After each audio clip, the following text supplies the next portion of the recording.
নমস্কার, আমি চন্দ্রানী। কেমন আছেন সবাই?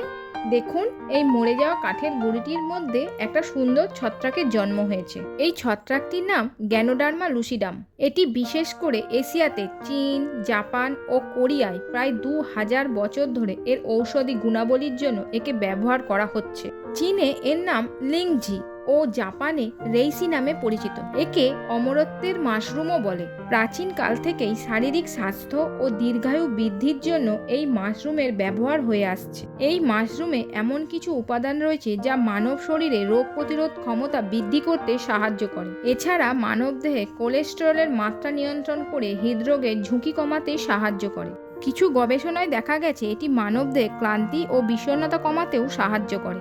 গ্যানোডার্মা ত্বকের প্রদাহ কমায়, ত্বককে উজ্জ্বল রাখতে সাহায্য করে। আর বহুকাল ধরে ক্যান্সার রোগের চিকিৎসার যে অনুসন্ধান চলছে তাতে দেখা গেছে এই গ্যানোডার্মার মধ্যে কিছু ক্যান্সার প্রতিরোধী বৈশিষ্ট্য রয়েছে।